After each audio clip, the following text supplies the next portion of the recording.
안녕하세요. 공단기에서 행제학 강의하고 있는 위계점이라고 합니다. 오늘 2022년 10월 15일 오전에 여러분들이 국가직 7급 2차 필기시험을 봤지요, 그죠? 필기시험 합격자 하는 것이 아무래도 여기에 전공 4과목으로 결정되다 보니까 시험 문제의 난이도가 조금 더 어려워질 수 있지 않을까 생각했는데 2021년도 기존과 비슷했고, 저는 2022년 시험 문제도 기존과 좀 비슷하지 않았는가 생각합니다. 그러나 대부분 선생님들이 총평하거나 하는 내용을 보게 되면은 2021년에 비해서 좀 더 어려워졌다 하는 것이 일반적인 평인 것 같습니다. 근데 정말로 그렇게 어려웠을까 생각해 보면 저는 그렇게 생각하지 않거든요. 기존의 기출 문제를 중심으로 반복해도 가면서 행정학과 관련된 제반 구체적인 이론들을 잘 모르는 상태에서 기출문제 지문 보면서 옳다 그르다 이렇게 반복적으로 학습하는 학생들한테는 또는 수험생한테는 어려웠겠지만은, 어떤 이론이라든가 법령의 내용을 보다 체계적으로 공부했던 사람이라면, 그리고 이해할 것 이해하고 암기할 것 암기한 학생이라면 쉽게 풀 수 있지 않았을까 싶습니다. 자, 지금 현재 제가 강의하는 자료하는 것은 알파 행자 카페에 보게 되면은 이 자료가 올라가 있을 것이고, 제가 공단기에도 보냈으니까 바로 공단기에도 올라가 있고 이 강의 내용도 올라가 있을 거로 생각합니다. 그래요. 여기에 총평하는 내용이 있는데 좀 얘기했듯이 약간 어려워질 거라고 생각했어요. 근데 2021년에 그렇게 어렵지 않았고요. 2022년 문제도 제 생각에는 그렇게 어렵지 않았다고 생각하지만은, 바로 일부 수험생이라든가 또는 일부 선생님들은 좀 어렵다고 판단하는 것 같습니다. 문제 보게 되면은 6번 문제 전문 경력관 문제도 있는데, 이것은 기존에 이미 출제가 되었던 내용이고, 그래서 교재에서 다루고 있고 또 자세히 설명하고 있는 내용이죠. 그 다음에 8번 문제 정책 평가 설계 하는 것이 좀 어렵다고 하는데, 우리가 진실험, 준실험, 비실험 설계의 내용들을 자세히 설명을 해요. 따라서 제가 봤을 때는 쉽게 출제되었다 볼 수 있겠고요. 9번에 의무지출하는 게 있는데, 의무지출을 하게 되면 말 그대로 어떤 법률 등에서 지출이 의무화되어 있는 거, 이걸 이야기하는데 보통 경직성 경비에 해당하는 지출들을 의미한다고 볼 수 있겠죠, 그죠?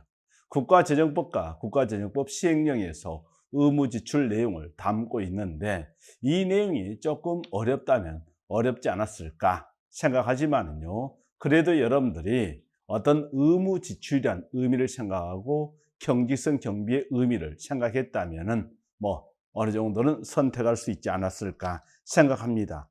그렇지만 9번의 의무지출 문제가 좀 까다롭다 생각하고 있고, 16번에 중앙예산기관 변천돼 있는데, 이 내용도 우리가 경제기획원과 재무부 내용들을 정확히 강의를 통해서 설명을 하고 있고 교재에 표로 정리되어 있기 때문에 문제를 쉽게 풀 수 있었을 것이다 생각합니다.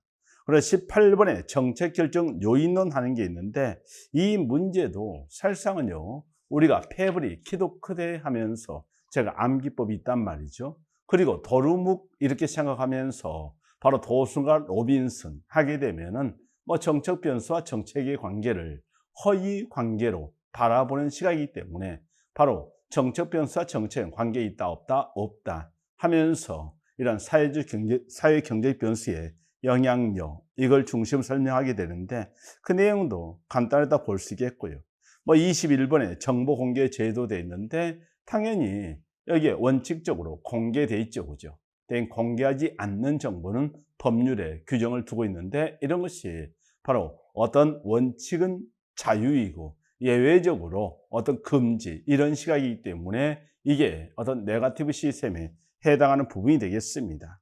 쉽게 풀 수 있겠고, 24번에 지방자치 역사하는 게 있는데, 이 내용도 우리가 기존의 기출에서 이미 출제가 되었던 내용인데, 시험 문제가 한 번 출제되면은 그 다음에 여러분들이 보통 이것은 뭐 10년에 한 번 정도 나오겠지, 이런 생각을 하면서 무시를 해버린단 말이죠.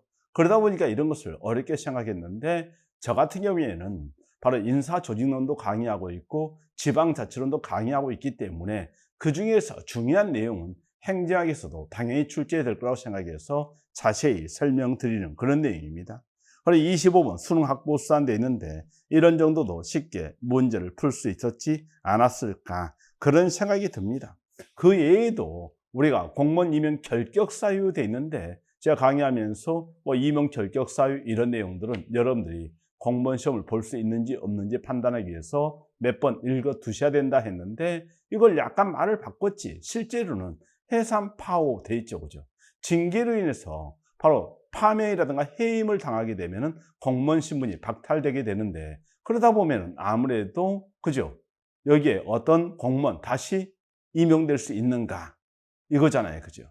그럼 이럴 때 해산 파호에서 해임은 3년이 경과되어야 다시 공무원 될 수 있고, 파면은 5년이 되어야 공무원이 다시 될 수 있는 자격을 얻게 되는데, 이런 내용들 해산 파호 이거 생각하게 되면 이 문제도 쉽게 풀 수 있지 않았을까 싶습니다. 따라서요, 제가 봤을 때는 저의 교재나 저의 강의 내용에 비추어 판단했을 때는 그렇게 어렵지 않았다고 생각하고 있고, 그 다음에 아무래도 이 정도 난이도라면은 제가 92점 이상은 맞아야 될 것이다, 이렇게 생각합니다. 개인적으로는 진짜 96점 이상을 원합니다. 충분히 여러분들이 그렇게 바로 95점 이상 맞은 사람들이 제법 많았을 것이다. 96점 이상 맞은 사람들이 제법 많았을 것이다, 이렇게 생각을 합니다. 그래요, 총평하는 것은 이 정도 생각하고 출제 빈도라든가 유형별 이런 어떤 내용들은 그냥 읽어보시면 되고, 난이도에 대한 것은 설명을 좀 한 내용이 되겠습니다. 당부사항 돼 있는데 항상 여러분들이 시험을 보고 나면은 당연히 좋은 결과 얻어야 되겠죠, 그죠? 그러나 최종 합격할 때까지는 바로 공부를 그죠, 놓으면 된다 안 된다? 안 된다는 것이죠. 그러니까 다음 시험을 위해서 또 매진을 해야 되는 내용이 되겠습니다. 그래요, 열심히 하시고 그 다음에 이제 지방직 7급 시험이 또 얼마 남지 않았으니까 여러분들이 여기에 문제들 잘 보면서 지방직 7급 시험에 대해서도 준비를 잘 하시고, 또 2023년을 준비하시는 분들은 2023년 시험 대비로도 이 내용을 잘 분석해서 공부 방향을 정했으면 좋겠다, 이런 생각이 듭니다. 그래요, 그 정도 생각했고, 그 다음에 이제 문제 해설을 들어가는데, 여러분들이요 여기에 보게 되면은 알파인자 카페에 있는 내용들은 들어와서 한 번씩 보십시오. 유계정 강의 듣고 나서 굉장히 많은 도움이 되었다, 이런 내용들이니까요 한번 보시고, 그 다음에 문제 1번부터 25번까지 문제를 푸는데, 여기에 내용들은 제가 자세히 하나씩 설명하기보다는 쉬운 문제들은 좀 가볍게 그저 살펴보고, 그 다음에 설명이 좀 필요한 부분들은 좀 더 자세히 설명하는 방향으로 가도록 하겠습니다. 조직 구조 돼 있죠, 그죠? 조직 구조 하게 되면 보통 우리가 일반적으로 유형화된 교장의 틀이다, 이렇게 해서 바로 우리나라 국무총리는 대통령의 명을 받아서 각 중앙행정기관을 지휘감독하거든요. 그럼 대통령 자리와 그다음 국무총리 자리 간의 관계, 이걸 설정을 해주는 거죠, 그죠? 이게 유형화된 교장의 틀이다, 이렇게 얘기를 할 수 있거든요. 그러면 여기에서요 문제 4번 지문에 조직 구조는 조직 내 여러 부분 간의 결합의 형태이다 해서 당연히 분업과 통합의 형태, 또는 분화와 통합, 또는 분업과 조정, 이것을 핵심을 하고 있죠, 그죠? 자, 그래서 결합된 형태대인데 구성 간 상호작용과는 관련성이 없다 했는데, 당연히 대통령과 국무총리 간의 유형화된 교장의 틀을 만들어 주는 것이기 때문에 여기에 구성과 상호작용과는 관련성이 없다 하는 것은 잘못이 되겠죠, 그죠? 한편 일상적 기술을 가진 조직의 경우는 높은 공시가 되어 있는데, 이런 것은 바로 페로이 연구에서 나온 내용이 되겠죠, 그죠?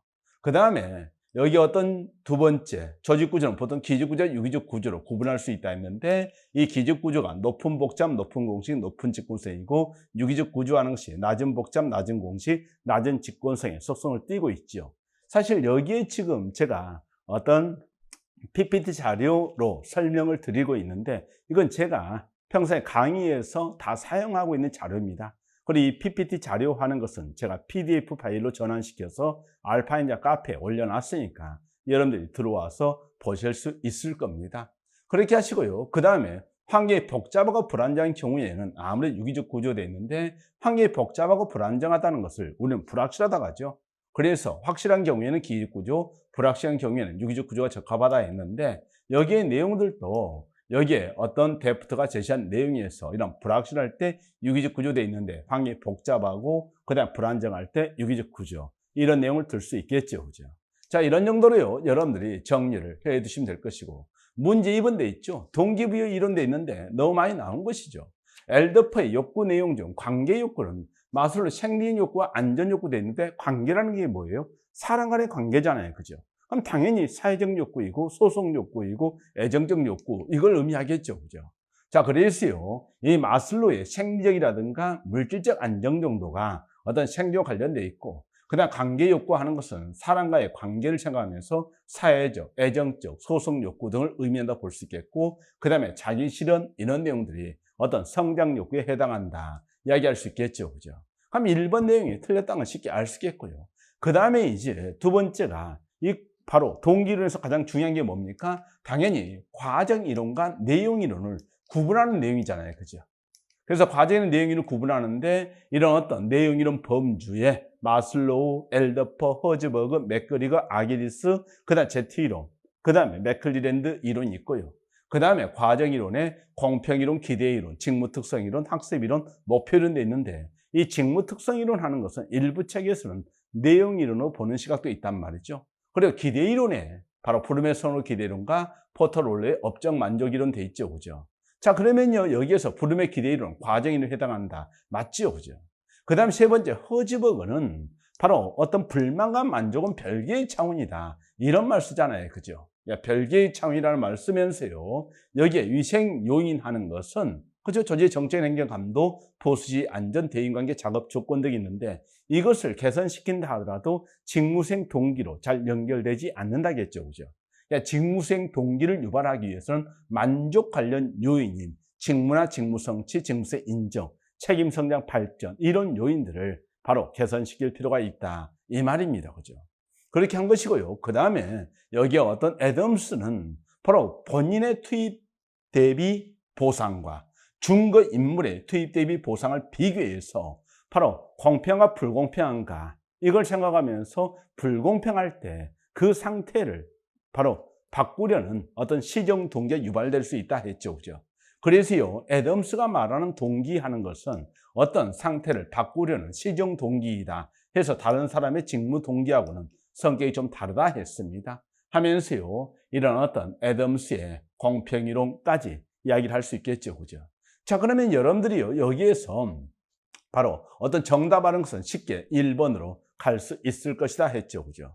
다만 4번 내용 이런 것들을 한 번 더 볼 때 우리가 공평할 때는 시정 동기가 유발된다, 안 된다? 안 된다 이거잖아요. 그죠? 대신 이걸 불공정하게 인식할 때 돼 있는데 과소보상이나 과다보상 지각 시에 이것을 바꾸려는 시정 동기가 유발될 것이다. 이렇게 보시면 되겠습니다. 넘어가십니다. 문제 3번 돼 있죠. 바로 공무원 임용 결격 사유 돼 있잖아요. 그죠?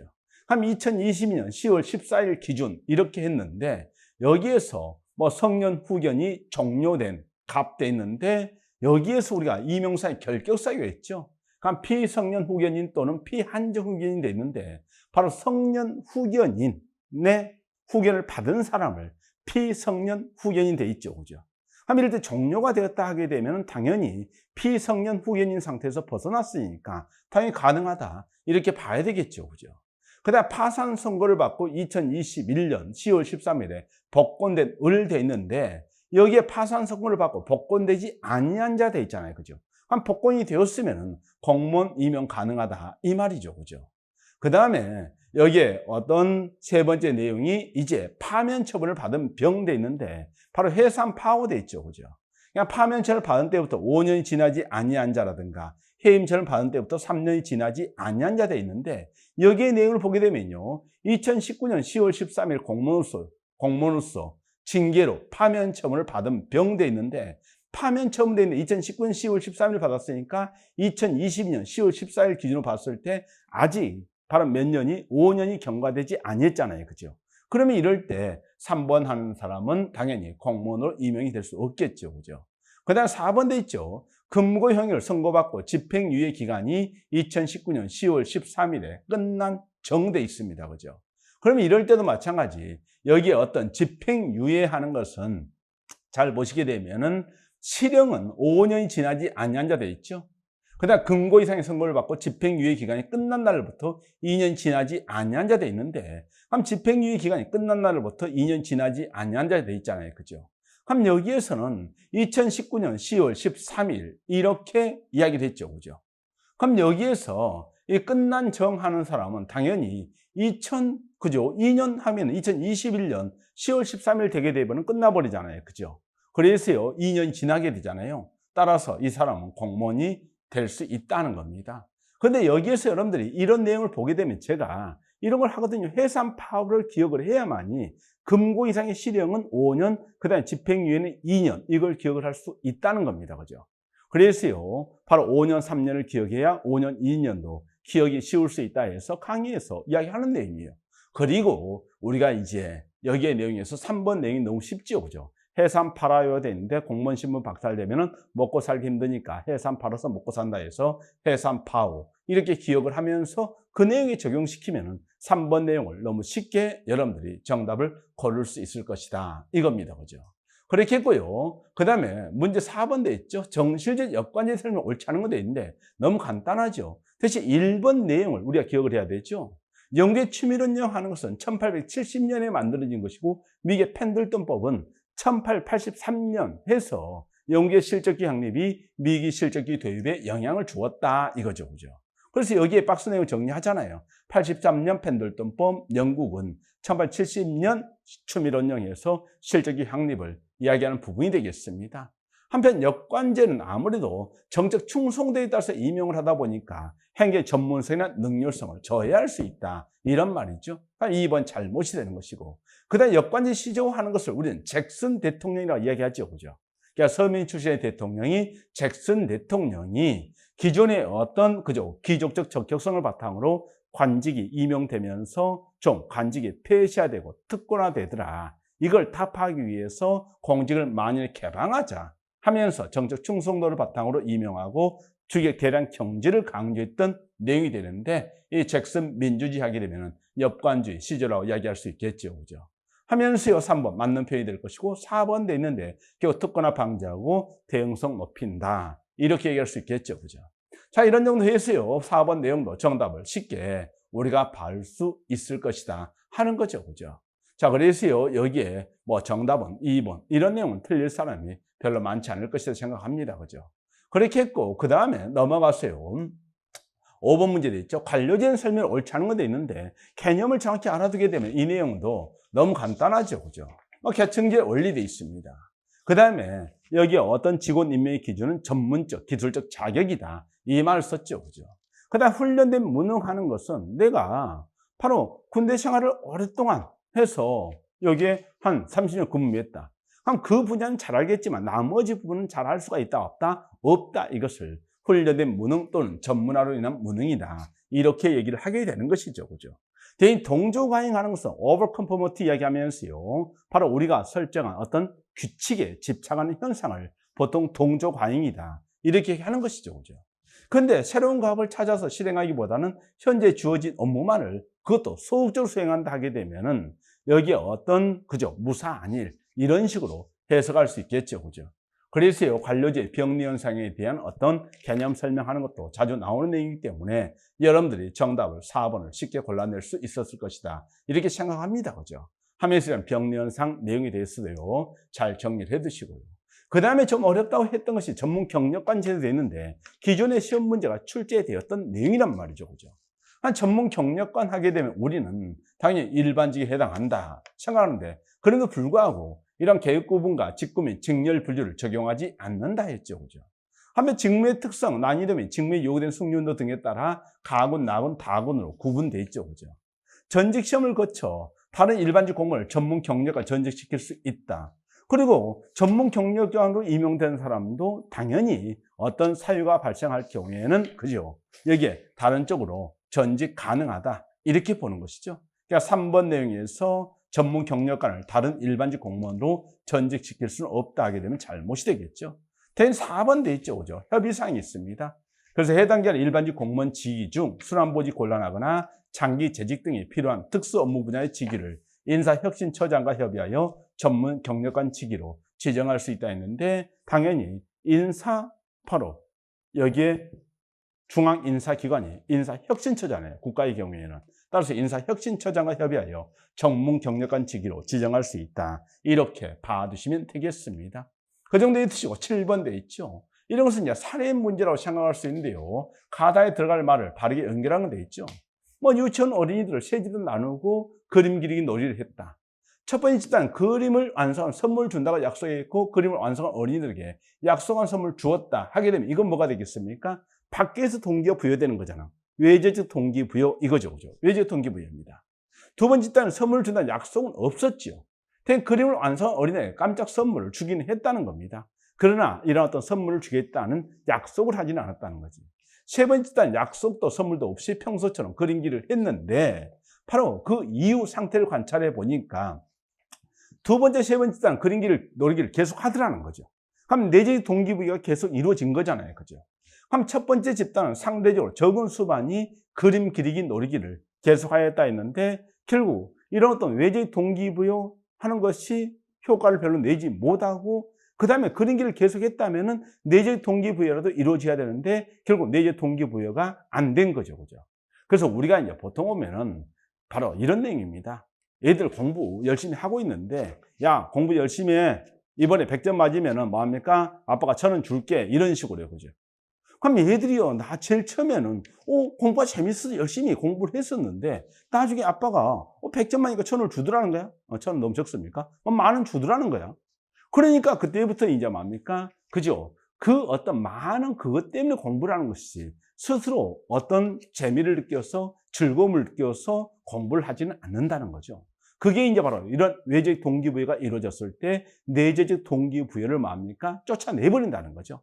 그것을 우리가 몰아낸다 이렇게 해서 구축한다. 이런 말이 되는 거예요. 그 구축효과 이런 말 쓰는 거잖아요. 그죠? 그래서 이런 현상을 통해서 결국 외재적 동기가 내재적 동기를 밀어내는 구축효과가 있다는 점을 제시했다 했잖아요. 그죠? 그 다음에 이제 이런 나아가 이제 내재적 동기였죠. 이런 내재적 동기의 예시로는 아무래도 여기 어떤 가치관 일치라든가 일에 대한 즐거움, 이걸 생각할 수 있겠죠? 정답하는 것은 4번으로 볼 수 있는데, 바로 기존의 기출 문제를 단순 암기하면서 아무 생각 없이 공부했다 하게 되면 이런 문제에 대한 판단을 할 수가 없겠죠. 그죠? 그러나 여러분들이 진짜 사례 보면 간단하다니까요.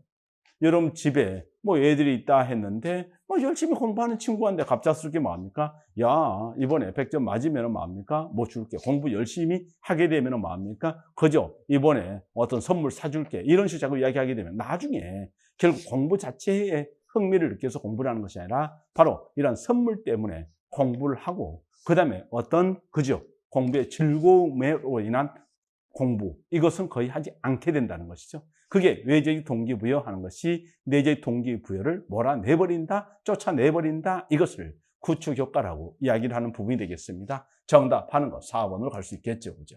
그렇게 했고, 문제 8번 돼 있죠. 정책 효과를 확인하기 위한 평가 설계에 돼 있는데, 여러분들이요, 이 진실험, 준실험, 비실험 돼 있는데, 진실험, 무작위 배정에 의해서 실험자 통계입단을 동질적으로 구성해서 실험 설계를 하는 것이죠.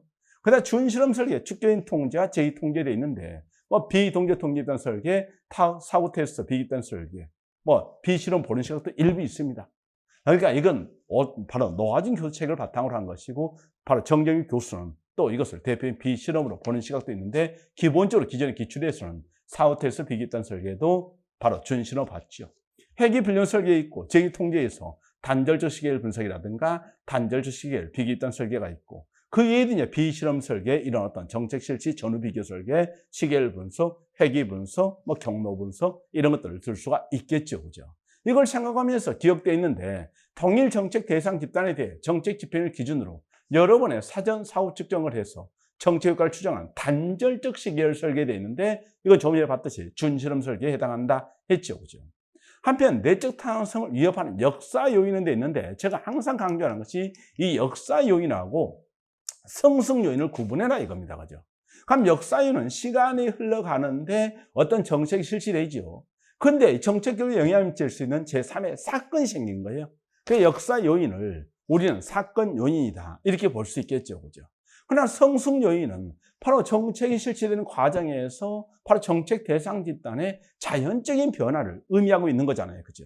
그럼 여기에 내용을 보게 되면요, 아무래도 여기에 어떤 집행 기간이 상당히 길고 정책 대상 집단이 사람일 때 시간의 경과 때문에 발생하는 조사 대상 집단은 특성 변화되어 있잖아요. 그죠? 그럼 자연적인 변화, 이걸 생각하면서 이것은 역사 요인이 아니라 성숙 요인이구나, 이렇게 볼 수 있겠죠. 그죠?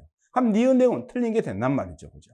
그 다음에 정책 실험을 할 수 없는 경우에 통계 분석 기법을 이용해서 정책과 인과관계를 추론하는 것은 비실험적 정책 평가 설계라겠죠? 하면 조금 전에 어떤 회귀 분석, 시계열 분석이라든가 그다음 경로 분석도 있는데, 다만 시계열 분석 자체는 비실험 설계라 하지만은 단절적 시계열 분석이라든가 단절적 시계열 비집단 설계하는 것은 준실험으로 본다, 이렇게 보시면 되겠습니다. 그래서 이런 내용도 좀 구분을 해줘야 되겠죠? 그 정도에서요, 봐주시면 될 것 같고요. 그죠? 넘어가서 여기에 9번 문제 돼 있죠. 그죠? 중앙적 지출 성격상 의무 지출돼 있는데, 생각해 보세요. 의무 지출하게 되면은 일단은 바로 법률이라든가 이런 쪽에 의해서, 또는 외국과의 어떤 조약 이런 거에 의해서 지출이 의무화돼 있다 이거잖아요. 그죠? 그럼 반드시 지출을 해야 된다, 이 말입니다. 한 지방교부시에 돼 있는데, 지방교부시법에 의해서 내육세 19.24%라든가 종합부동산 총액이라든가 담배 부과는 개별 소비 총액의 45% 하는 것은 지방자치단체에 넘겨줘야 되잖아요. 그죠? 그런 것이 이제 뭐가 되겠습니까? 의무 지출 되겠죠. 그럼 이럴 때 지방교부시나 지방교육재정 교부금 당연히 들어가야 되는 내용이 되겠죠. 그죠? 그 다음에 여러분들 국채 이자 지출 안 해야 되겠습니까? 당연히 이자 지출을 해야 되겠죠. 그죠? 이자 지출을 해야 되는 것이고요.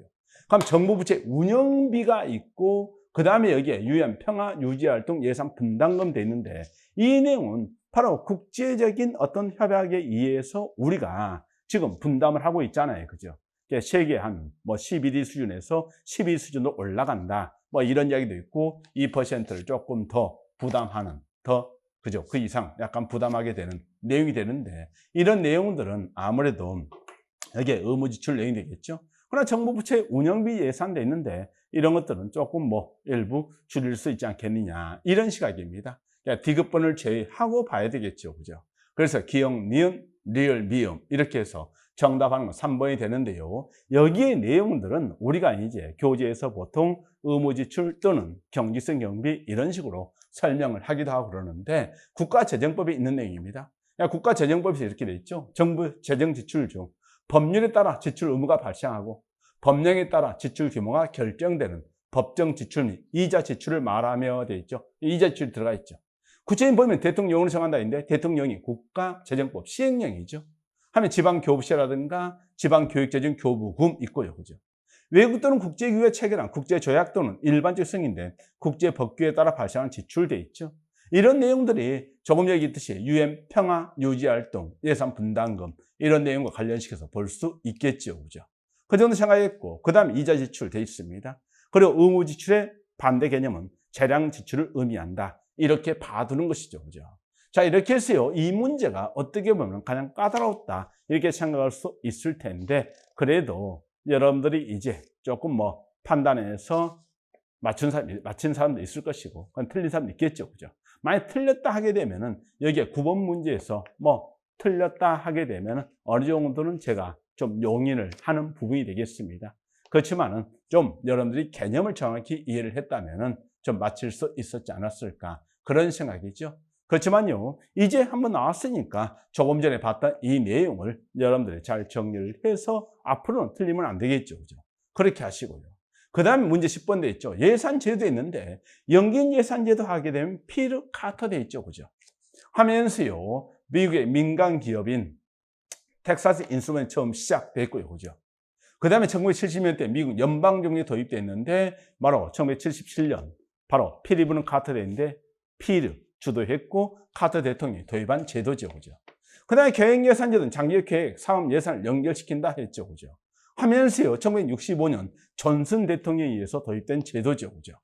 그 다음 성과지 예산 제도와 우리가 신성과 예산을 반드시 구분하라 했단 말이죠. 그러니까 성과 예산 제도는 사실상 활동이라든가 산출물을 중심으로 업무량 곱하기 단위 원가에서 예산이 책정되는 내용이죠. 그죠?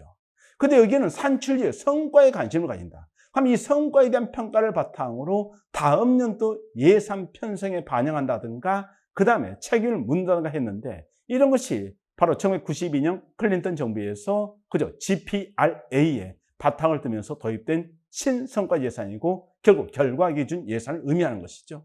그래서 3번 내용에서 우리가 성과 예산과 이 성과 예산하는 것과 그 다음에 나중에 1990년대 나왔던 이 신성과 예산 이걸 구분을 해라 이거잖아요. 그죠? 그래서 우리가 성과 예산과 신성과 예산을 비교할 때 성과 예산은 이런 어떤 업무, 활동, 직접인 산출에 초점이 있는 반면에 이런 어떤 20세기 말 신성과 예산하는 것은 결과에 초점을 있다 했는데 산출 이후에 나타나는 그죠? 결과, 아웃컴 거기에 초점이 있다. 이렇게 얘기를 하게 되는 것이죠. 하면서요. 다만 뉴질랜드는 아웃풋돼 있는데 바로 과정에서 자율성을 보장한 다음에 사후에 이러한 성과 평가를 바탕으로 해서 다음 예산에 반영하고 책임성을 확보하는 제도가 이 신성과 예산 제도이다. 이렇게 보시면 되겠습니다. 다만 아주 일부 책에서는 신성과 예산도 성과 예산으로 설명을 하기도 하는데 바로 우리가 일반적으로 봐야 되겠죠. 그러니까 성과 예산과 이와 같이 신성과 예산을 구분하는 시각에서 당연히 공부해야 될 것이고 그게 바탕을 두고 시험 문제가 출제된 부분이다. 이렇게 보시면 되겠습니다. 그 정도 했고요. 그 다음 품목별 예산 제도는 인건비랑 물건비와 같이 지출 대상별로 예산 편성 이렇게 볼 수 있겠죠. 그죠?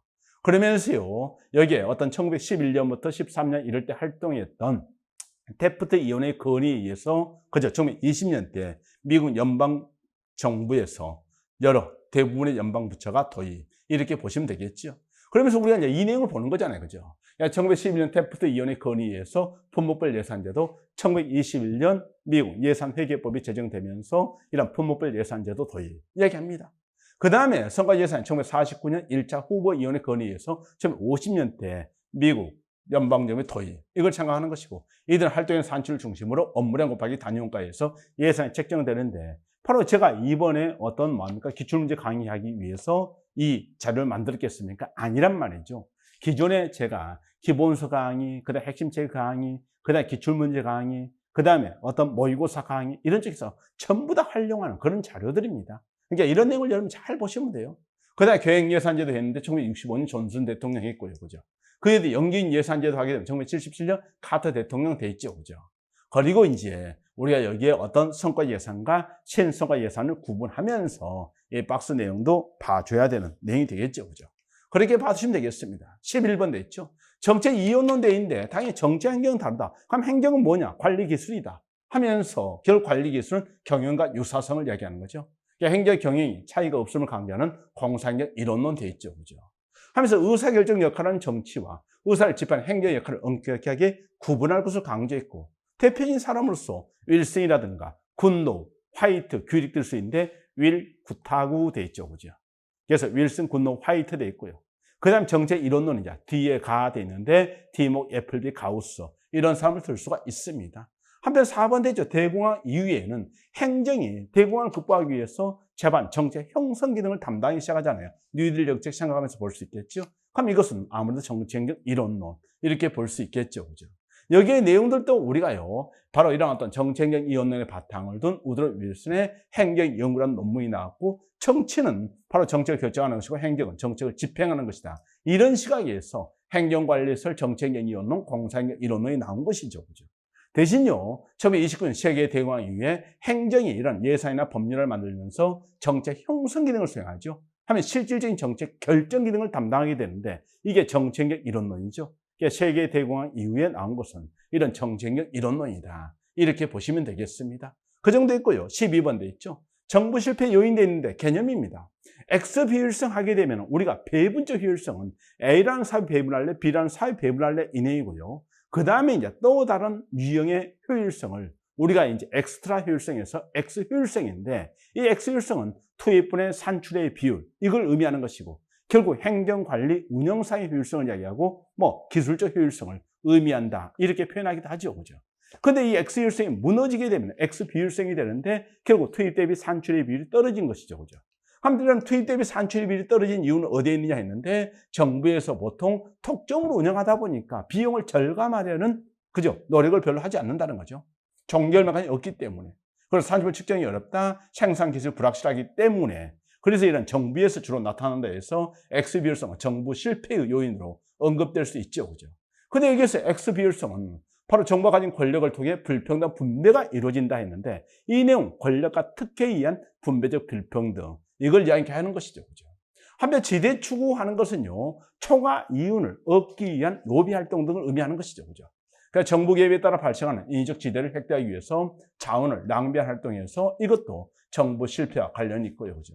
파생적 예배효과 하는 것은 정부 정책에 예측하지 못했던 부작용, 이걸 얘기하죠. 그죠? 의도하지 않은 부작용도 있고요. 내부성하는 것은 사적 목표에 설정되어 있는데 결국 조직의 어떤 공식적인 대사적 목표를 망각하고 바로 여기에 자기 부서의 이익이라든가 자기 자신의 이익을 추구하는 것을 우리가 내부성이라고 얘기했죠. 그죠? 대신 자기 부서의 이익을 추구한다, 이 말은 내부성에 해당하는데요. 바로 부서 목표를 추구한다 하면 그건 문제가 있어요. 경찰청의 목표는 치안 유지인데 치안 유지를 추구한 것은 당연히 공식 목표잖아요. 그죠? 따라서 부서 목표 극대화가 아니라 바로 여기에 부서 예산 등을 극대화시켜서 자기 자신의 어떤 승진자를 만들고자 한다든가 이런 내용들이죠. 그래서요, 내부성을 사적 목표 설정 이야기하는데 정부 실패에서 우리가 이 개념을 쓰지요. 그죠? 비용과 수익의 전환을 해서 X 비율성이 생길 수 있다는 거. 그 다음 내부성은 사적 목표 설정 이야기했고, 파생적 외벽과는 것이 정부 정책에 예측하지 못했던 부작용을 얘기하는 것이고, 그 다음에 조금 전에 얘기했듯이 권력과 특혜, 분배적 불평등 이야기하죠. 정답하는 것은 1번으로 더 쉽게 갈 수 있겠죠. 그죠? 문제 13번 갑니다. 리플라 프랭클린의 경쟁적 규제정책이 있는데 이 경쟁 규제정책은 다수의 경쟁자 중에서 바로 소수에게 어떤 권한을 부여하는 거죠. 그래서 항공노선 취향 허가돼 있잖아요. 그죠? 모든 항공사가 서울의 제주 노선을 늘리고자 한다 했을 때, 그럴 때 일부 항공사에게만 그 권한을 부여했다 이거죠. 근데 일부 항공사의 권한을 부여하면서 뭐 하겠습니까? 어떤 서비스 질이라든가 이런 내용들에 대해서 규제를 좀 하겠죠. 그죠? 그게 바로 이게 경제 규제 정책이 분배 정책의 성격도 있고, 그 다음에 보호적 규제 정책의 성격도 있다, 이런 말이거든요. 자, 그래서 1번 돼 있죠. 그죠? 다수의 경쟁자 중에서 소수에게 서비스 제한을 공급돼 있죠. 그죠? 그래서 선정된 승리자에게 공급을 부여하는 대신에 이들에게 규제인 조치를 해서 공익을 도모할 수 있다 했는데, 서비스, 그죠? 질 등을 규제를 한다 이거잖아요. 그죠? 그래서 경제 규제 정책의 예로서 주파수 활동, 할당해서 방송 설립 허가 이런 내용이죠. 항공노선 허가 등이 있다 했습니다. 한편 집행당에서 규제를 받는 자들은 규제 기간에 강하게 반발하거나 저하기도 한다 했는데, 여기에서요, 바로 이들은 어떻게 보면 선정된 승리자잖아요. 그죠? 그러니까 그렇게 반발할 이유가 많지 않죠. 그죠? 그러나 이제 경제 규제 정책에 대비된 개념으로서 뭐가 있습니까? 이 보호적 규제 정책이 있잖아요. 그죠? 그러니까 소비자 보호를 위한 규제라든가, 그 다음에 노동자 어떤 보호를 위한 규제라든가 이런 게 있게 되는데, 그런 경우에 아무래도 기업들이 조직화된 힘을 바탕으로 해서 강력하게 바로 저항할 수 있겠죠. 그죠? 자, 그래서요, 4번 내용은요, 아무래도 경제 규제 정책과 보호적 규제 정책을 비교하는 시각에서 보게 되면 보호적 규제 정책에 대한 설명이다, 이렇게 봐두는 것이죠. 13번 정답, 4번 가는 거죠. 자, 이렇게 보니까 결국 다 설명했던 내용들 중심으로 이와 같이 좀 문제가 출제되었다고 이야기할 수 있잖아요. 그죠? 그 정도 봐두시고요. 그 다음 문제 14번 돼 있죠.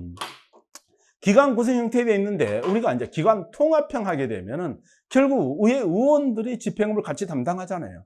그러니까 주민 대표성을 높일 수 있겠고, 민정직 책임 행정을 구현할 수 있다 했죠. 그죠? 합의 기관 대립형 하게 되면은 바로 의결 집행의회를 두되 집행기관에서 바로 장을 두는 것이죠. 그죠? 그런데 이럴 때 이제 집행기관이 힘이 강하면 강시장이 되는 거죠. 그죠? 그럼 의회가 어떤 결정을 하게 되면 거부권 등을 행사할 수 있겠죠. 그러나 이제 약시장을 하게 되면 권한이 약하잖아요. 그죠? 그럼 이런 거부권을 행사할 수 있다, 없다? 없다. 이런 말이 됩니다. 그죠?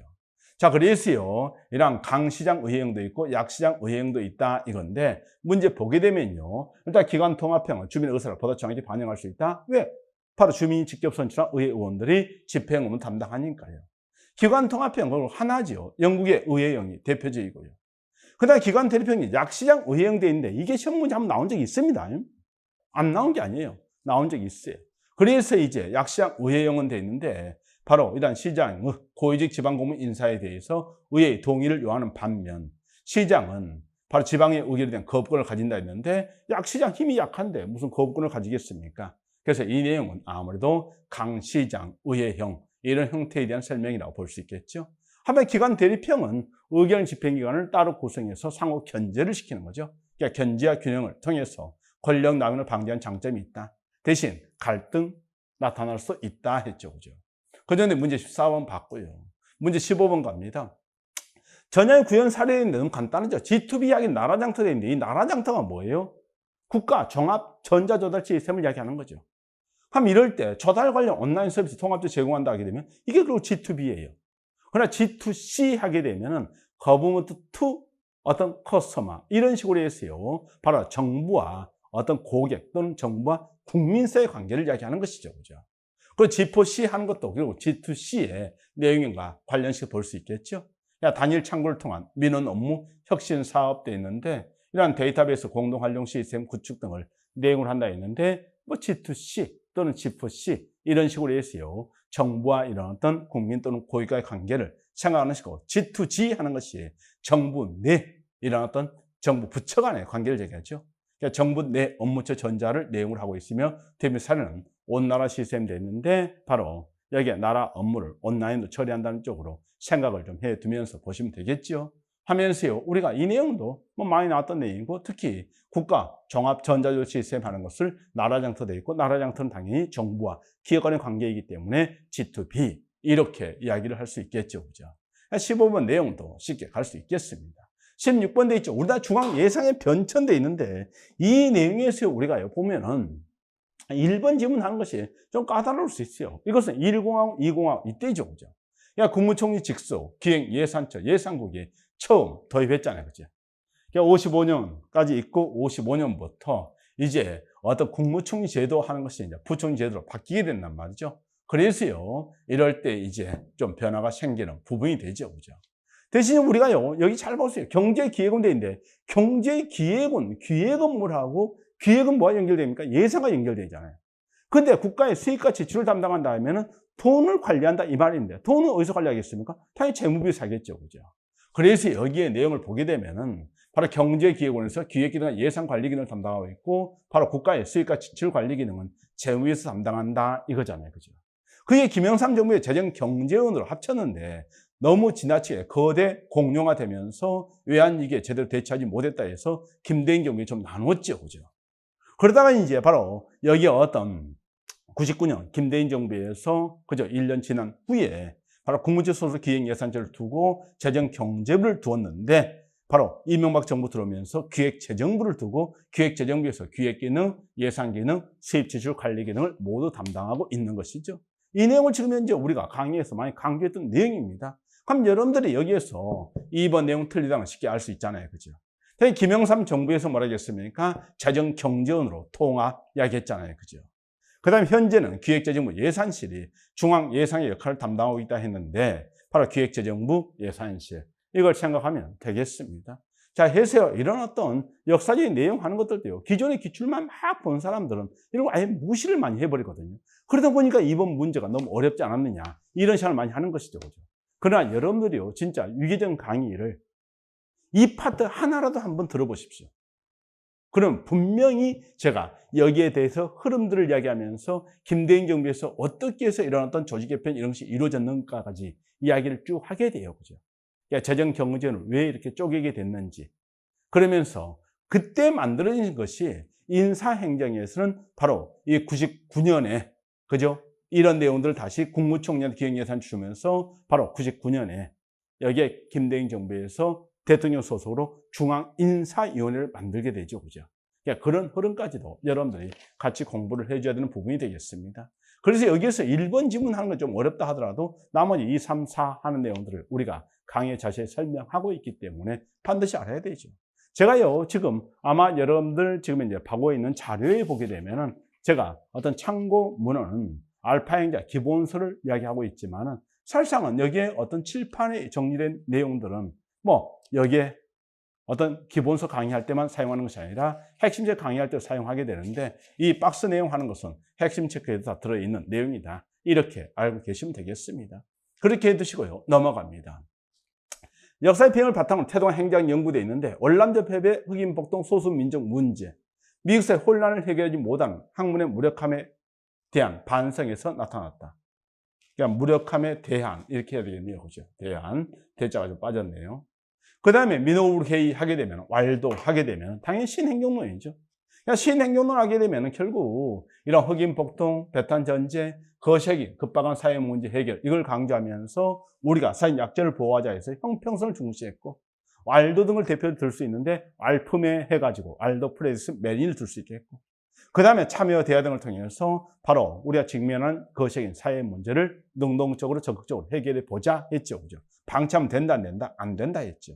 하면서 상강업 부하의 참여 대화를 강조하면서 탈계층제 탈관료제를 처방했고 국민과 관료의 참여 대화 합의를 중시했다. 이 말이죠. 그죠? 그럼 여기에서 고객 중심 시민 참여 가치 문제를 중시했다. 특히 사회 형평성 돼 있죠. 그래서 사실 적실성과 실천성 강조하면서 정책 지향적 행정학 돼 있죠. 행정 능률성 강조했다. 그건 기존 이론이잖아요. 이들은 형평성 강조했잖아요. 대응성 강조했잖아요. 논리 실질 행태주의 비판했잖아요. 이들은 어떤 이론 정리에 초점을 두다 보니까 급박한 사회 문제 해결을 등한시했다. 이 내용이죠. 한편 소외계층을 위한 복지 서비스를 확대해 형평을 실현해야 된다. 이런 시각이었습니다. 정답 3번으로 쉽게 갈 수 있겠죠. 그 다음에 18번 갑니다. 정책 결정 요인은 돼 있는데 이 내용도 이번에 좀 어려웠었다. 이런 얘기를 많이 하게 되는데 뭐 최근에 어떤 기출 문제 뭡니까? 뭐 10년치 본 사람이라면 2004년 이렇게 나왔으니까 당연히 풀 수 있겠죠. 그죠? 근데 여기에 내용 보게 되면 제가 이렇게 얘기하거든요. 정책 결정 요인은 정책을 종속해서 보면서 정책을 결정한 요인이 무엇이냐 했을 때 정책 환경 요인인데 사회 경제 변수가 있고 정책 변수가 있다는 거죠. 근데 전체 정책 변수 영향력이 낮게 나왔다는 거예요. 그러니까 정책 변수의 영향이 낮게 나왔다는 것이 정책 변수를 과소평가하는 문제가 있었다 하는 거잖아요. 왜 그랬을까? 바로 변수 선정상에 문제가 좀 있었다. 이런 말입니다. 그리고 이제 학자 이름을 기억하는데 여러분들이요. 바로 키 작은 사람은 학교 다닐 때 자꾸 뭡니까? 위축이 되기도 하고 그러니까 아 내가 좀 앞으로 좀 잘 나가면 저 키 큰 놈 한번 패브리 이런 느낌이에요. 그래서 패브리 키도 크대 했죠. 그죠?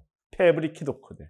그럼 이럴 때 패브리칸트 있고요. 키와 로카드 있고 더우슨과 로빈스 돼 있고 근데 매크론 돼 있는데 여기에서 이제 바로 패브리칸트 돼 있죠.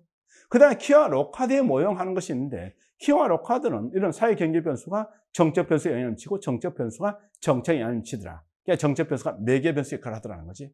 그 다음에 더우슨과 로빈스의 연구에서는 허위 관계돼 있잖아요. 그럼 이럴 때 정책 변수의 영향력이 있는가 없는가 돼 있는데 사회 경제 변수 항상 영향이 있는 거예요. 그럼 정책 변수 영향력이 없다 보는 것이 더우슨과 로빈슨 연구돼 있는데 바로 영향이 있는 것처럼 보여. 그래 실제 영향이 있더라 없더라? 없더라. 그래서 선조가 피난 가서 먹어보니까 맛있어 은으라고 했는데 야 이게 한국에서 먹어보니까 맛이 없더라는 것이 그러니까 도로 먹으라고 해라 해서요 도루묵 이런 말이 나오잖아요. 그죠? 그래서요 이 더우슨과 로빈스 연구에서는 맛이 있는 것으로 아는데 실제 맛이 있더라 없더라? 없더라. 그러니까 효과 있는 것으로 봤는데 효과 있더라 없더라? 없더라. 이 얘기죠. 왜 그렇게 나타났냐 이거죠. X1은 Y에 영향이 없어 실제로는요.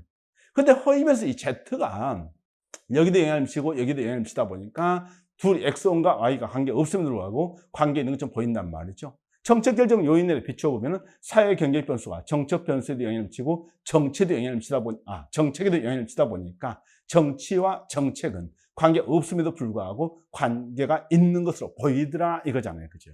그래서요, 이런 정책 변수와 정책의 관계는 허위 관계 해서요, 바로 실제 어떤 영향이 있더라 없더라? 없더라 했죠. 그죠?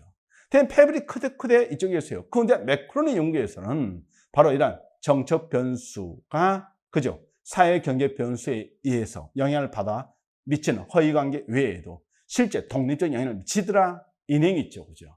그게 이제 여기 어떤 근데 매크론 연구에서 나온 내용이 되겠습니다. 그죠? 근데 이런 연구들은요, 그다음 매크로만 연구했겠습니까? 여기에서는 루이스와 백의 모형이 나왔잖아요. 그죠? 그럼 이 내용이 좀 생소한 거예요. 루이스와 백의 모형 돼 있죠. 그죠? 교수 책마다 이제 학자들의 어떤 연구 내용을 좀 달리 활용하고 인용하다 보니까 나타나죠.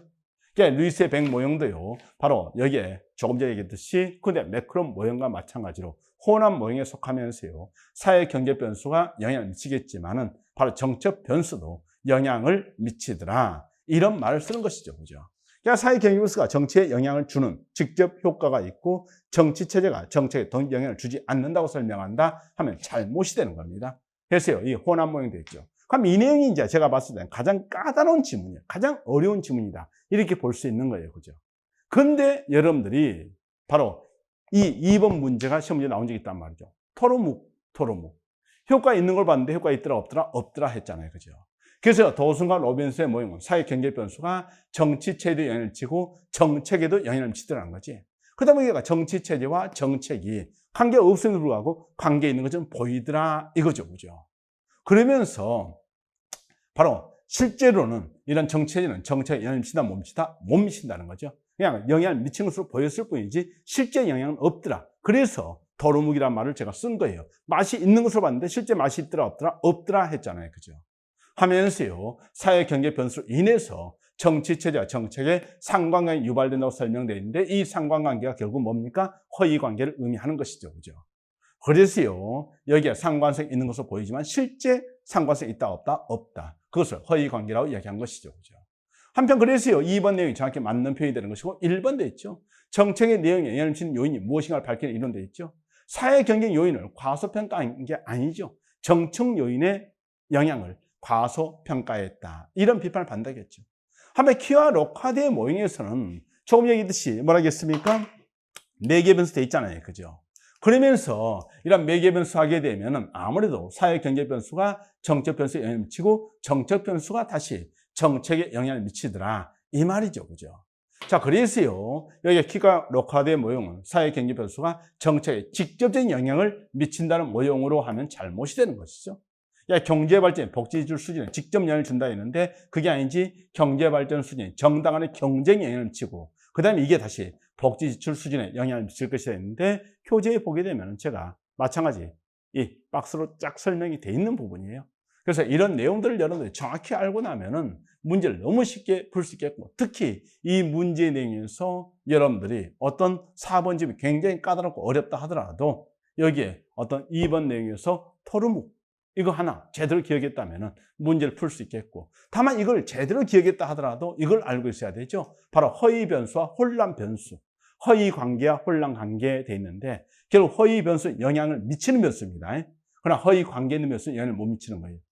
혼란 변수도 영향을 미치고 있고 혼란 관계에 있는 이 엑소이라는 변수도 영향을 미치게 되는데 그래서요. 사회 경제 변수 외에 정책 변수 독립적인 영향을 미치더라 하는 것이 바로 이러한 어떤 그죠? 호남 모형에 해당되는 것이고 호남 모형 하는 것이 저희 봤듯이 바로 쿤데 매크론 모형도 있지만은 여기에 바로 루이스야 백의 모형도 있다 이 말이죠. 18번 문제 하는 것이 좀 까다로울 수 있었지만 그래도 기존의 기출에 또 출제가 되었던 내용인데 우리가 이제 보통 보면은 선생님들이 설명을 할 때요. 이런 문제는 뭐 2004년에 나오고 그 다음에 잘 출제가 안 되었으니까 안 나오겠지.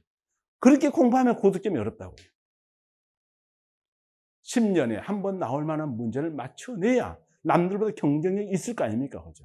4과목으로 바로 합격이 결정되잖아요. 7급의 경우는요. 9급도 5과목 되는데 결국 한 문제가 평균 1점이에요. 그래서 여러분들이요. 과목별로 진짜 한 문제씩 포기해 볼래요? 그럼 금방 평균 5점 떨어져요. 합격이 어려워요. 그래서요. 한 문제 한 문제를 굉장히 중시하면서 공부를 해줘야 된다 이겁니다. 그렇게 해두시고 넘어갑니다. 그다음 공직부패 이용돼 있죠. 이건 너무 쉽죠, 그죠? 급행료 당연하게 요구한다면은 당연하게 생각하는 것을 우리는 체위부패 또는 제도화된 부패라고 이야기하죠, 그죠? 일탈된 부패하는 것은 뭐 개인의 어떤 윤리의식의 부재로 인해서 가끔 뭐 이런 정도 생각하면 되겠고요. 그다음 2번 돼 있죠, 권력형 부패 돼 있고 3번 돼 있죠, 사기형 부패하고 거래형 부패를 구분해야 되겠죠, 그죠? 그래서요, 뇌물 받고 허가해주고 이것은 거래형 부패죠. 그러나 혼자서 공급 횡령하고 회계 부정하고 이런 내용들을 우리는 비거래형 부패로서 사기형 부패라고 이야기합니다. 그죠?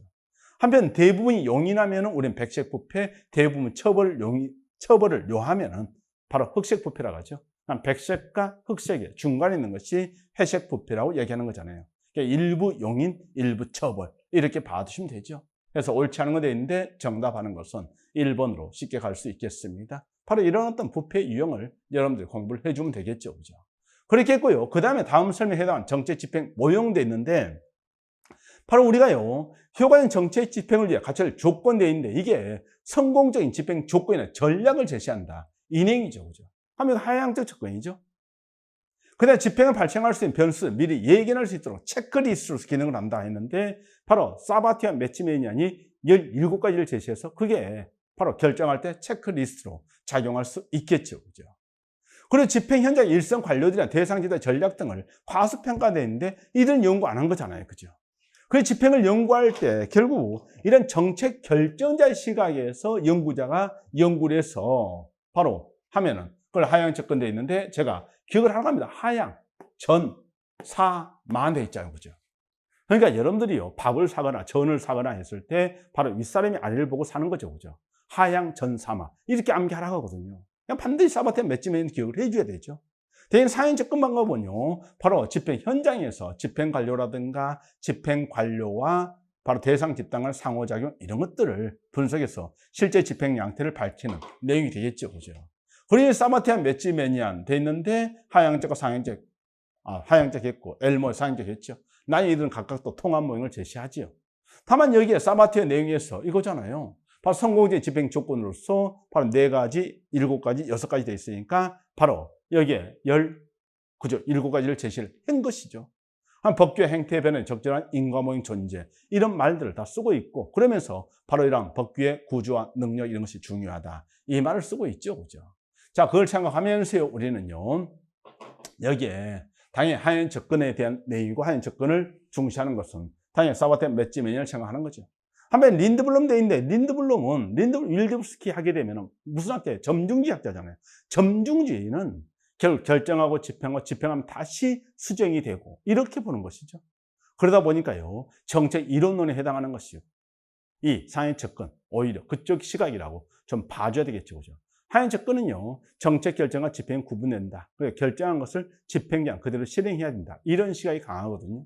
린드블럼 아닐 것이고. 그래서 윌드브스키 하면 1973년, 그죠? 오클랜드 흑인 취업 프로그램, 이걸 분석해서 바로 왜 실패했을까? 그 이유를 밝혀낸 학자죠. 그죠? 그 다음에 바로 레인과 라비노비치 돼 있는데, 여기에 관료 규범, 이런 것들을 생각하면서요, 마치 집행 과정에서 이런 규범들이 어떻게 작용하는지 이걸 설명한 것인데, 여기에 바로 레인과 라비노비치 하는 것이 여기서 가장 까다로운 그런 내용이었다. 이렇게 생각합니다. 그죠? 그래서 거기에 내용도요, 제가 해설 내용에는 약간 설명을 했는데, 바로 그와 관련해서 우리가 어떤 관료 규범, 이런 말들을 좀 이야기를 하고 있죠. 그죠? 하면서 바로 합리적, 관료적, 명제 중시, 이 내용을 썼는데요. 이 레인과 라비노비치 하는 쪽도 조금 이제 시험 문제 나왔으니까 그냥 간단하게 여러분들 해설을 통해서만 파악을 해 두셔도 되겠다는 겁니다. 그렇지만요, 여러분들이 하향 전사마 이걸 생각하면서 이 문제도 정답을 골라낼 수 있었겠죠. 그죠?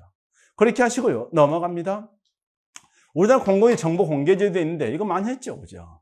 한 청주시에서 바로 1991년에 그죠? 여기에 정보 공개 조례 이걸 제정하죠. 그죠? 근데 당시에는 공공기관은 정보 공개하는 법률이 있었다 없었다? 없었다 이거잖아요. 그죠? 그래서 공공의 정보 공개하는 법률을 하는 것이 우리가 이제 그 이후에 제정되어서 시행된 것이죠. 이걸 구분하면서요, 여기에 어떤 우리가 정보 공개되어 있는데, 92년, 91년 하면서 92년 넘어가죠. 청주시에 행정정보 공개 조례 제정되어 있고요. 이 당시에 이제 뭡니까? 그죠? 국가에 이런 어떤 정보 공개하는 법률이 없었음에도 불구하고 이것은 주민의 권리를 제한하나 의무를 부과하는 게 아니죠. 벌칙을 정하는 것도 아니죠. 따라서 여기에 어떤 국민의 알 권리 신장, 주민의 알 권리 신장과 관련되어 있기 때문에 이것은 법률의 구체적인 위임이 없다 하더라도 위법하지 않다는 판결을 받은 부분이 되겠습니다. 여기에 그 내용을 쓰고 있죠. 그죠? 당시에 법률 구체적인 위임이 없었으나 청주시에서 우리나라 최초로 행정정보 공개 조례가 제정되었다 했습니다. 한편 바로 우리나라 정보공개제도 하는 것은 청구연 정보공개를 핵심으로 하고 있지만은 의무적인 정보공표제도라든가 공개제도가 도입이 되어 있다는 거지. 그래서요, 이런 어떤 우리가 여기에 내용들을 쭉 보게 되면은 청구연 정보공개 이런 내용을 좀 핵심으로 하고 있어요. 그죠? 핵심을 하고 있지만은요, 여기에 어떤 행정정보의 정기적인 공개 대상 정보가 있는데 국민 생활에 매우 큰 영향을 미치는 정책에 관한 정보 이런 것들은 바로 정기적으로 공개를 해야 된다는 거죠. 그래서요, 이러한 어떤 청구연 정보 공개 외에 어떤 의무적인 정보 공개, 정보 공표 제도가 가미된 형태이다. 이 말입니다. 그죠? 그 다음에 이제 비공개 대상 정보를 제외한 모든 정보를 공개 대상으로 하는 네거티브 방식을 취하고 있다 했는데 이 모든이라는 말 때문에 여러분들 굉장히 헷갈리지 않았을까 싶어요. 그러나 이것은 이제 원칙적인 이야기죠. 그러니까 원칙적으로 이런 내용을 쓰게 되는 겁니다. 그죠? 원칙적으로. 그러니까 정보 공개하게 되면요, 여기에 비공개 대상 정보가 있는데 공공의 보유 관련 정보는 원칙적으로 공개 대상이 된다 했죠. 공개 대상입니다. 다만 다음에 해당하는 정보에 대해서는 이를 공개하지 아니할 수 있다 했는데 이런 것이 바로 여기에 아니할 수 있다 이것을 이제 법령에는 그죠? 어떤 원칙이 허용되어 있고 예외적으로 금지 이런 내용이다 보니까 예외적으로 공개하지 않는 것만 규정을 둔 거잖아요. 이걸 뭐라고 합니까? 네거티브 시스템이다. 그래서 우리가 정부 규제 파트 공부할 때 바로 이런 어떤 포지티브 시스템하고 네거티브 시스템을 이야기하게 되는데 네거티브 시스템 하는 것은 바로 원칙은 허용이죠. 예외가 금지이다. 이렇게 생각하면서요, 여기에도 그런 표현이 적용될 수 있다고 보시면 되겠습니다. 한편 정보 목록은요, 비공개 대상 정보가 포함된 경우라도 작성 공개해야 한다 했는데 바로 비공개 대상 정보라 하면은 그 목록에도 들어가는 또 문제가 생길 수가 있겠죠. 그죠? 그래서요, 이런 것들은 이제 뭡니까? 공공기관은 정보 공개나 법률, 거기에서 여기에 어떤 바로 공개하지 아니할 수 있다는 거. 그죠? 그래서 그 내용을 정보가 포함되어 있는 경우인데 공개하지 아니할 수 정보가 포함되어 있는 경우에는 해당 부분을 갖추어 두지 아니하거나 공개하지 아니할 수 있다. 이런 규정을 보면서 볼 수 있을 겁니다. 뭐 옳지 않은 건 돼 있는데 이런 용도 같으면 마찬가지 여러분들이 뭐 쉽게 알 수가 있게 되겠죠. 그죠? 그래서 무조건 공개되어 있는데 비공개 대상 정보인데 그것을 무조건 목록에 포함시켜서 작성 공개하게 되면 그 문제가 있다 하는 거잖아요. 그죠? 그래서 목록에서 뺄 수 있다는 그런 생각을 좀 해 두시면 되겠습니다. 그렇게 해 두시고요. 넘어갑니다. 신고전적 하게 되면 우리가 간단하죠. 바로 고전적에서 과학적인 행정을 관료제로 신고전 인간관계를 하면서 사회적 인간관계 바탕을 두고 있고 사회적 능률성을 중시하는 것이죠. 그죠? 그러니까 인간에 초점이 있다 했습니다. 현대 조직이론 하는 것이 이런 복잡한 인간관계 생각하면서 행정체제를 바로 어떤 동태적, 유기적 구조 생각하면서 행정체제와 환경과의 관계를 중점적으로 또는 본격적으로 연구한 이론들이죠. 하면서 거기에 이제 조직권 생태론, 조직경제 제도화 이론, 구조상하 이론, 공동 생태학, 전략선택이론, 자원우전 이론 등이 바로 현대 제반 조직 이론에 속한다. 이 내용입니다. 이런 점을 보면서 결국 신고전적 옳은 것도 있잖아요. 그죠? 그럼 1번 잘못이죠. 2번 복잡인 잘못이죠.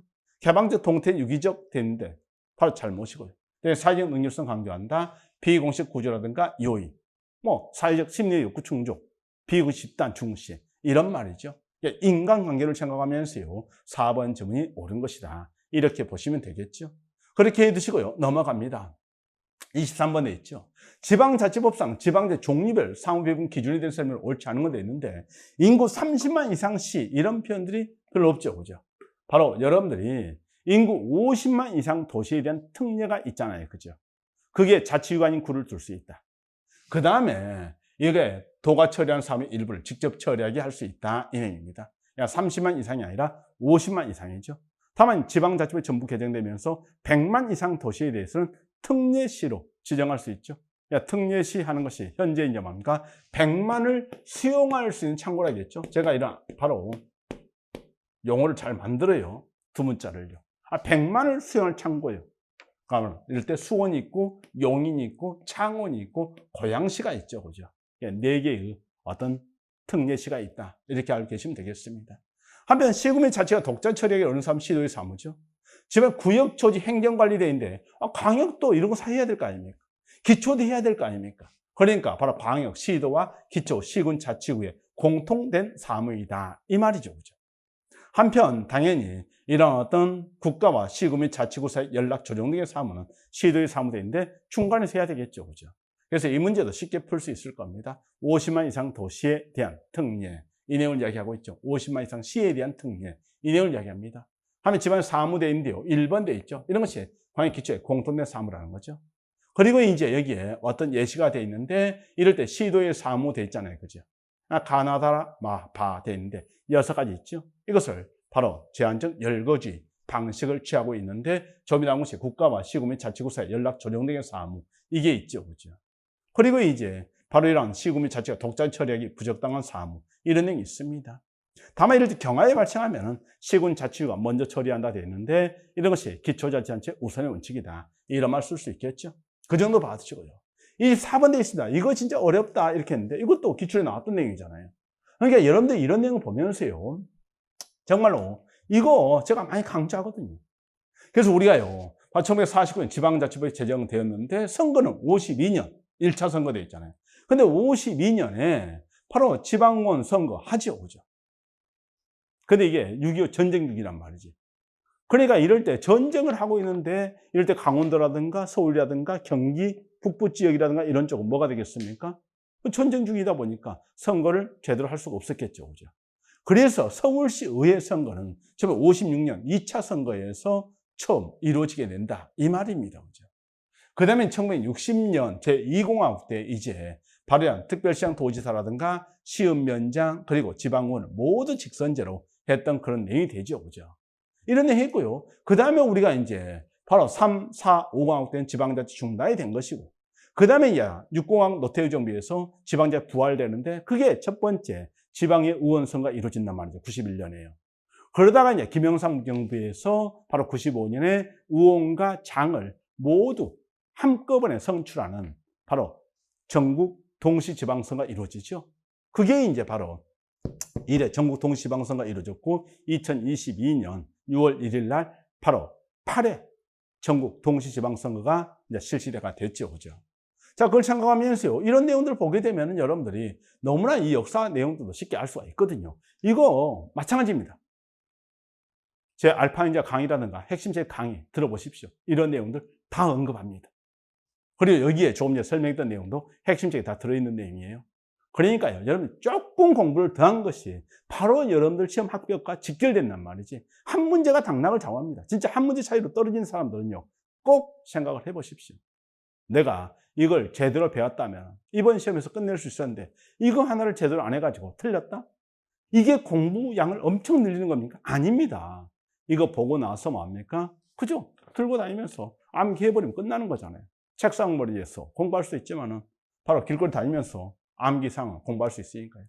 하면 49년 전국의 도의회 의원 선거 실시되었다? 아니죠. 49년은 선거가 없었습니다. 언제? 52년에 1차 선거에서 지방의원은 결국 도의원 선거라든가 시읍면 의원 선거가 이루어졌겠죠. 특별시 의원 선거는 바로 1956년에 처음 이루어졌다. 이 말입니다. 그랬고요. 91년도에 있죠. 바로 노태우 정부에서 지방의 의원 선출했으나 장성을 실시되지 못했고 95년 김영삼 정부에서 이제 여기에 어떤 전국 동시지방선거가 이루어졌죠. 그러나 교육감 선거도 있잖아요. 그죠? 이건 이제 노무현 정부에서 이야기한 거예요. 시도 교육감 선거대인데요. 교육감 선거하는 것은 우리가 노무현 정부에서 2006년에 이제 뭡니까? 그죠? 이 주민직선 변경하고 2007년 선거부터 적용이 되기 시작하죠. 2007년 교육감 선거 실시했다. 다만 교육감 선거에서는 정당 공천이 배제되어 있다. 정당 공천이 배제되어 있다. 이거죠. 3번 내용 잘못이 되는 것이고요. 그 다음에 60년 지방선거에서는 서울특별시장 도지선거를 실시되었으나 시흥문장 선거를 실시되지 않았다 했는데 다 실시됐죠. 그죠? 자, 그래서요. 여기에 내용들 보면서 여러분들이요. 특히 여기에 뭐 이런 내용들 2번 91년 옳은 곳 쉽게 찾아낼 수 있지 않겠습니까? 노태우 정부 하면서 91년과 그 다음에 우리가 95년 이 두 가지도 제가 많이 강조를 하니까요. 그죠? 자, 그렇게 해서 24번 여러분들 옳은 것 2번으로 갈 수 있을 것이고 이 내용과 그 다음 뒤에 이 정도 정리된 것을 가지고 바로 제6권 노태우 정부와 그 다음에 김영삼 정부 되어 있는데 91년과 95년 이걸 이야기를 하고 있는 것이죠. 그죠? 자, 이렇게 해서요. 24번 받고 넘어갑니다. 25번 돼 있죠. 그죠? 정책수능 확보 수단돼 있는데 예전에 이거 개념을 묻는 문제 또 출제가 한번 되었죠. 그죠? 근데 이건 잘 보시면 돼요. 여기에 보게 되면 분명히 도덕적 설득, 규범적 방법을 써. 설득, 설교 이런 말 쓰죠. 그죠? 그 다음에 유인, 처벌. 되는데 유인은 이제 뭡니까? 뭐 어떤 인센티브 이런 걸 얘기하는 것이고요. 처벌하는 것이 이제 뭡니까? 강압적, 강제적인 이런 얘기죠. 그러니까 보통 애초에 세상시 강보규잖아요. 그죠? 강요적, 보상적, 규범적 돼 있는데 강요적 하는 것이 이제 뭐가 되겠습니까? 처벌. 보상하는 것이 뭡니까? 그죠? 유인, 인센티브죠. 규범적 하는 것이 이제 뭐가 되겠습니까? 이런 어떤 설득, 도덕적 설득 이런 얘기 되는 거예요. 항상 읽어봐야 되겠죠. 일선 집행 관료들은 큰 저항을 하지 않는다. 큰 저항을 하지 않는다 했죠. 정책에 피해를 입은 대상 집단은 의도적 불이익의 핑계를 찾으려고 한다 했는데 여기에 유인하게 되면 이것은 뭔가 혜택을 주는 거잖아요. 그죠? 처벌하면 강제식 하는 거잖아요. 그죠? 그럼 이럴 때 이제 도덕적 설득 이런 쪽에서 그죠? 이들이 어떤 뭡니까? 결정의 집행이 아니라 정당성이라든가 신뢰성 이런 것을 핑계로 해서 불응을 하려고 했을 때 그럴 때 도덕적 설득 이런 것이 필요하다. 이 말이 되는 것이죠. 그죠? 그래서요, 여기에 가하는 것이 당연히 이런 도덕적 설득과 관련시켜서 이야기를 해줄 수 있겠죠. 그죠? 나돼 있죠. 도덕적 자각이나 이타주의 고리에 자발적으로 수행하는 사람들은 명예나 체면을 손상시키고 사람 타락을 유발할 수 있다 했는데 이것은 이제 바로 돈 줄 때 이거잖아요. 그죠? 내가 자발적으로 따르려고 했는데 돈을 주네. 돈을 받고 내가 따르는 꼴이 되잖아요. 그죠? 자존심이 상하죠. 그죠? 그래서 이 내용이 이제 뭡니까? 두 번째 내용이 유인, 이거에 대한 설명이다. 이렇게 보는 것이죠. 그죠? 그럼 벌써 이제 답은 나왔네요. 1번과 2번. 1번, 2번에서 1번이 되겠죠. 그죠?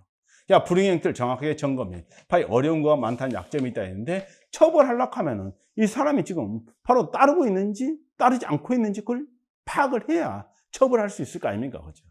그래서 처벌을 할 때 이런 어떤, 그죠? 불이익 형태를 정확하게 점검하고 파악하기 어려운 경우가 많다는 약점이 있다 했는데 그 내용을 바탕으로 해서 정답 하는 것은 처벌에 대한 내용일 것이고 정답은 1번으로 갈 것이다. 이렇게 보는 겁니다. 그래서 이런 내용들도요, 개념을 정확히 알고 나고 판단을 해줄 수 있으면 되겠죠. 그죠? 그래서 여러분들이요, 여기에 이런 내용들은 정경유 교수의 정책책에서 언급을 하고 있는데 우리가 보통 행정책에서는 개념을 설명하지만은 그 개념을 정확히 알게 되면은 어떤 사례라든가 장단점 이런 정도는 충분히 추론이 가능하다. 이렇게 보는 겁니다. 자, 이렇게 해서 여러분들이요, 바로 설명을 들으면서 어느 정도 어렵다, 쉽다 이렇게 판단할 수 있었겠지만은 제가 얘기했죠. 이 역사 이런 것들이 바로 국가의 중앙 예산기관의 변천사, 그다음 지방자치의 어떤 역사 이런 내용들이 기존의 시험 문제에 많이 출제되는 그런 내용은 아니잖아요. 그죠? 근데 그러다 보니까 그런 것을 전부 다 무시를 해버린단 말이지. 그러나 우리가 7급 하는 것이 이와 같이 전공 4과목 체제로 바뀌면서 정말 이제 한 문제 한 문제가 중시될 것이고 그러면 난이도 조절을 해야 되잖아요. 그죠? 난이도 높은 문제가 분명히 나올 것이다. 이 생각을 하면서 남들보다 공부를 조금 더 해주면 돼요. 그런데 어떻게 조금 더 할 수 있느냐? 바로 약간 더 포괄적이면서 자세하게 설명하고 있는 책으로 공부를 하시고 좀 더 체계적이고 상세하게 설명하는 강의를 통해서 공부를 하시게 되면 여러분들이 진짜 남들보다 하나 둘 더 맞춰서 과목별로 하나 둘 더 맞추게 되면 평균 5점에서 4점에서 8점이 올라가는 것이거든요. 그럼 당연히 합격하는 거예요. 그래서 저는 이렇게 이야기합니다. 자신감, 합격할 자신감, 그 다음에 간절함, 그리고 즐거운 마음으로 열공을 했을 때 당연히 여러분들이 좋은 결과를 얻게 될 거예요. 그래서 열심히 한 당신에게 합격은 선물이 아니라 여러분의 당연한 권리가 됩니다. 여러분의 권리를 되찾기 바랍니다. 그죠? 그래요. 저는 2022년 국가 7급 바로 시험 문제 해설 강의는 여기까지 마치도록 하고 이제 여러분들과 함께 알파 행자 기본서라든가 핵심 체크 또는 기출문제, 그 다음 진도별 모의고사라든가 전모의 모의고사, 그리고 저는 지방자치론 강의를 하지요. 지방자치론과 인사정의론 강의하지요. 인사정의론 강의 등에서 여러분들을 다시 뵙도록 하겠습니다. 그래요. 이렇게 여러분들이 열심히 했으니까 가능하면은 국가치료에 좋은 성적 얻으셔서 합격하시고 그 다음에 지방직 7급에서도 좋은 결과 얻으시길 기원하겠습니다. 수고하셨습니다.